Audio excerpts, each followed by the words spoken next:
Hey guys, Art 2 here, and we're in week 2 um, right here. So we're moving right along. Last week we had assignment number 1 and 2 and homework, which I had 2 videos for, beginning of the week and midweek. Same scenario this week. We're going to have 2 assignments in the week and 1 for the homework. I will talk about number 3 now, and then number 4 and homework on Wednesday. So number 3 is portrait. So, that's going to open up various views of portrait. So you could have a full-on face, uh, straight face portrait, or a three-quarters view. Um, you could go with the profile, although I think it's probably better to either have the three-quarter or the full face, because then it gives you both eyes as opposed to just the side of the face. So let's stick with that, I think. And then we'll talk about bending straight lines and focal point on Wednesday. So let's take a look at portraits. Portrait drawing, like I said, you could have various views of this. So this guy's sort of looking up a little. This one's looking to the side. This one's looking straight at you. A little tilted head. Uh, more of a three-quarters, but not quite. This guy's more three-quarters because his face is turned further over. And this is straight on, of course. So there's different ways you could approach this, depending on who you're going to draw. You could draw yourself. You take a photo of yourself or someone else. It's typically best if you have a model, but you're going to have to ask somebody to sit there for a long period of time. So that's maybe not practical. If it is practical, then do it, but make sure your light source gives a lot of shadow side to your drawing so that there's a lot of variation in contrast. When light is straight on, it doesn't show quite uh, the shadow areas like this face here. It's more coming from the side here on the right side. So you have more shadow areas on everything. That brings more shape because you're allowed to shade those shadow areas, and then it creates shape. If the light was straight on, you wouldn't see quite as much of a dip in the dimple here on the where it goes into the lip area from the cheek, and this side wouldn't be as dark. So certainly the neck wouldn't show all that shape. So when you're showing contrast through your light source, meaning light and dark areas, then you are able to create shape on your paper, which is a two-dimensional plane. You're creating a three-dimensional appearance. You have to have all that contrast in order to get the shapes on there. Now, everyone will probably agree this face doesn't have as much shape as some of these other faces that have more contrast. And it's a good drawing, but it just kind of washed out compared to these that have more shape, I think. You can see how big the nose is here. This one's not protruding as much because it doesn't have all that contrast and shading tones. And this light coming from one side or the other does that. And you see a lot of these are like that, like this one, this one, this one. This one definitely have light coming from one side or the other as opposed to straight on. Now you can get it done with straight on, but even if you do something like this, you should still add a lot of tone. Now, uh, the skin has a tone. Skin has a color. Everybody's skin has a color to it. It's either, some variations of brown and tan, or might have some reddish in there, or some yellow, or more brown than not, and less tan than not, and it goes back and forth.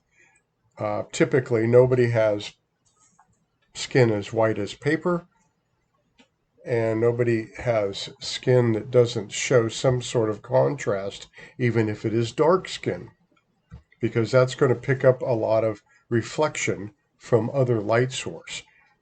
And so it's going to have variation in tone. It's not one tone.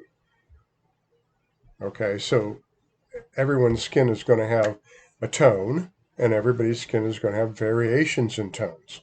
This is what gives the shape to your face when you're drawing it, or if you're photographing it, it all comes out there as well. You can have extreme contrast, like something like this. It's very dramatic drawing, but still, there's very few places that are just totally black or totally white. This is probably the whitest area. It's catching some sun on the shiny skin. So yeah, okay, when we get to that, we could use that as very dramatic contrast difference right there. You have the white, but the whole face is not white, and overall it is not, and it has all kind of variation in color or in tone. You're using graphite, so we call it tones. And this may be a very light tone here, but it's not as light as that. So this may be your very lightest. Then you have the inside of the mouth here, or the actual pupil of the eye, that's the darkest, and then all these levels of tone in between. And so you have to put those in when you're thinking about drawing a portrait or anybody's face. You got to look at all those levels of tone. There's probably around 7 levels of tone, certainly with the darkest and lightest. And so you start counting those up and noticing the difference between them, because that's going to make your shape appear. If it's one tone, if you've drawn something and you see 1 or 2 tones in there, you're not giving it enough. You're not giving it enough shape. It certainly isn't accurate to probably what you're looking at. So you have to really notice, if you're not noticing already, all these different tones in everything we're drawing, not just portraits. Okay, so I'm going to provide a couple videos as well. Here's some more portraits. Videos on, I'll provide one on 3/4 view, which is sort of the side view, but you see both eyes. But the nose is twisted on one side. So there's a way to make a template for that initially and map out the head shape, which is basically sort of like an egg shape. It's not completely round, and it is not a complete perfect oval either, because you have your chin and you have the cranium, which is more perfect round, and then you got your chin down here. It kind of comes to a point. So we're talking about an egg shape than anything else. Of course, everybody's face is a little different, but more egg-shaped than not, even if it's on its a 3/4 view, which is more like the side view, okay? I mean, not the total side view, but like this one, where you see an eye. It's going to vary, right? That degree of turning the head is in a 3/4 could mean a little bit or a lot. Like this one's a little, and that's a lot, where you just see the eye peering around the bridge of the nose. And you see a lot of the bridge of the nose here. And maybe not much side of the face over there. But this one you are seeing more side of the face. This is slightly twisted to the side. You see a lot of the side of the face, but it's slightly twisted. Okay, same with this one. This was more straight on. This is twisted. So you have to start noticing what the angle is and work with that angle. Now, there's going to be some videos I'm going to provide. Look at those, watch those. Maybe even watch them as you're drawing to map out the head shape and where the eyes are and where the ears are and all that stuff. So I'm going to show you like this template here. So the videos I have will start out like this. They'll give a basic head shape, and then they'll map out where the eyes are. Typically, the eyes are in the middle of the head. They're not way up here, and that's a big mistake that a lot of students do. They cut off the forehead or the top of the head like really short. And then they put the eyes way high in the head, and then they're not. Notice that straight away about what you're going to draw from, what your model is. Look at it and measure. Take a pencil and kind of measure as you're holding the pencil up to it, measure how long is that from the eye to the top. And then take and drag it down from the eye to the chin, and you'll notice that it's just about the same size. Maybe the eyes are slightly higher than the middle, but not by much.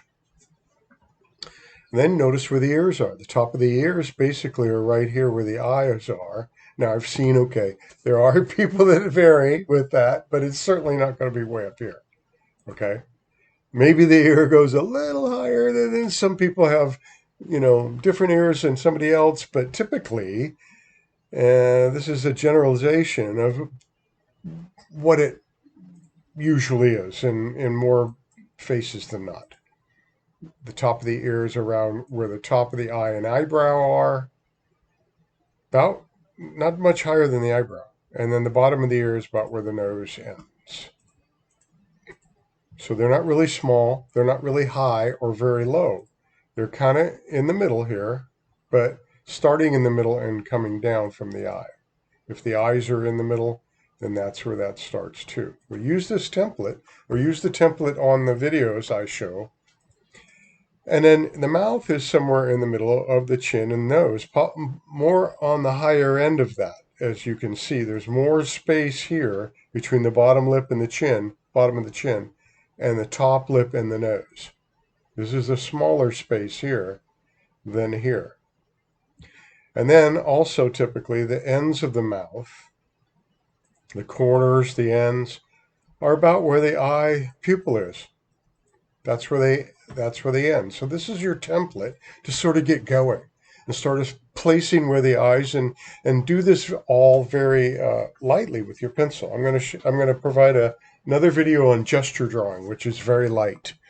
You make a gesture. You're just placing things and getting an idea of where things are going to go without all the detail and without pressing hard on your pencil, so you can erase when you want to. Okay, so right at the beginning, you're gonna go very light with the side of your pencil, holding with the overhand grip,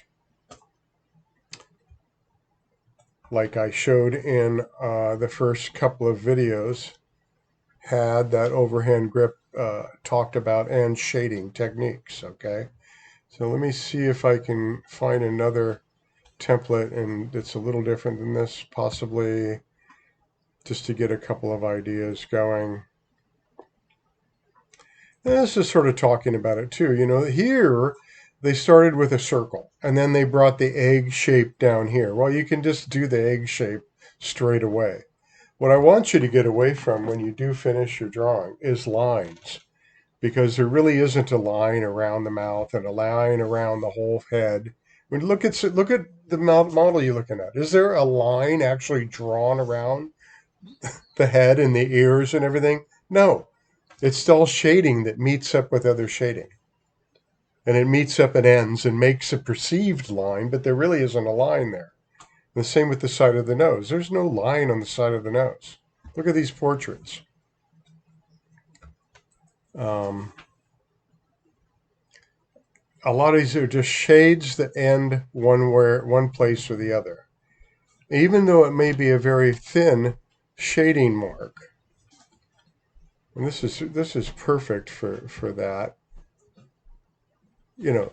These are all different shades that meet up with each other. There's really no line that goes around the lips.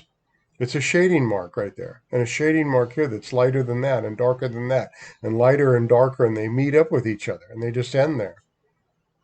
So there's really no lines when you're really drawing with shading, like an actual face with light on it, and darker areas, light areas.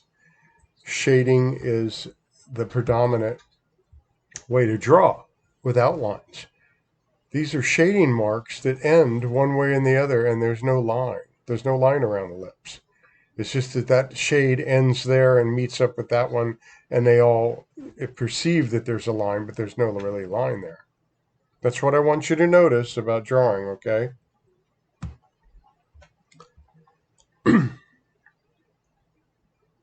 Most of the time, if not more than not, there's no lines. All right, so we have the templates here. That's a full face template looking straight at you. Here's a side view or the 3/4 view template. And in this case, they take a line down here where the bridge in the nose and the eyes are going to meet right there. That ends up being where your nose is going to be and your mouth. So you know how much to twist the features to the side. But still the head is kind of an egg shape. It's kind of tilted on its side slightly like that. And they did start with a ball in the middle. Okay, that's okay to do. And then add the chin area, but it ends up just being sort of like an egg shape anyway. If you can draw an egg shape straight away, then do it. If you can't do it without the ball and then adding on, then do that way. But they use this template, and then of course they're going to get rid of those lines, so don't draw them very heavy. And then they started using shading around the whole face and got rid of these lines that sort of mapped out where the lips and eyes were going to go. And then with the shading, they could disappear. The lines, for the most part, disappear, so you really don't have lines around. They left one on the top of the lip here. I don't see why, because unless that's part of the lipstick, there's no line there. Look at everybody's lips. If there's no lipstick with a line around your lips, and it's just the natural colors, look at it. There's no line there. It's just the lips are darker than the other skin, and then there's shine on parts of lips that are the round part, and where the light's catching and when the light isn't catching, that's all the shading. That's showing you your shape. All right, so look for the videos. I'm going to provide 2, or actually maybe 3 for 3 or 4. And there may be part 1, part 2, so you can get the template part and then the shading part. And they may be a little long to watch, but they're going to help you a lot. All right? Okay, so get started on that, and we'll talk with you on Wednesday. This is the week to send me your assignments from last week.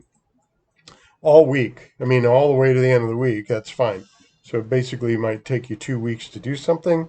Get it to me, though, so that I can start giving feedback. Because what I'm going to do is probably ask you to do more work to them if I think you can get a better grade. And then you'll get suggestions, you'll get examples, and you'll do a little more to it and pass it in again. And then you can get another grade. You can get a better grade. You can get all the way to an A grade if you keep working on it. And you can work on these all semester. That's why I'm not really giving a final grade on them till the end, until I say, yeah, that's completed. Good job. Thank you. And I don't ask you to do any more work to it, then you probably got an A. If I asked you to do work on it and you never did and you never sent it back, I will let you know that you didn't. And if you still don't send it back, you're probably getting a C or something else, maybe even an incomplete if it's really bad. You really didn't do much to it. So I'll let you know all that. We'll talk about grades anytime. You can ask me about your grades anytime. You can ask me any questions over and over and over. Okay? You can ask them as many times as you want. All right. We'll talk with you on Wednesday.